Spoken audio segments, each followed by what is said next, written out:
সব সরকার দিয়ে বিএনপিকে দিয়েছি, এরশাদকে দিয়েছি, আমিরকে দিয়েছি, এখন জামাতকে দেখতে চাই একবার। তাদের কাছে দাবি আমাদের ভালোভাবে যেন দেশটা চালাতে পারে, যেন সন্ত্রাস মুক্ত থাকে, সন্ত্রাস মুক্ত যেন মারামারি করতে না পারে, ছিনটেকার আজকে চাঁদাবাজি যেন না থাকে। চাঁদাবাজি এখন সরকার, নতুন সরকার আসেনি, তাই যে চাঁদাবাজি শুরু হয়েছে, কোন দল করছে, কে করছে তা তো জানা যাচ্ছে না। কিন্তু আসে ধরে সব কিছু কাড়ি নিচ্ছে, মোবাইল টোবাইল কাড়ি নিচ্ছে। উনি তো এখন বয়স হয়েছে, অত ওনার কথাবার্তা কার্যকরী হয়তো হচ্ছে না, উপদেষ্টা হিসেবে চলবে না, প্রধান সরকার লাগবে। আর তা আপনি বলতে চাচ্ছেন নির্বাচন হতে হবে এবং নতুন কোনো সরকার আসতে হবে। নতুন সরকার যদি আসে আপনি কাকে দেখতে চান? আমরা দেখতে চাই জামাতকে দেখতে চাই।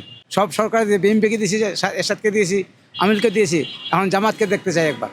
দেখা যাক আল্লাহ কী করে। সবাই তো দেখছি, সবাই তো ওই যে নিজের স্বার্থকারী মনে করে, জামাত তো সেটা চাবে না, যদি ভালোভাবে চালার জন্য চেষ্টা করবে। তো বর্তমানে যে ছিনতাই, তারপর চুরি ডাকাতি এগুলো বেড়ে গেছে, হ্যাঁ, এটা নিয়ে আপনার কি মতামত? কিভাবে এটাকে নির্মূল করা যায়?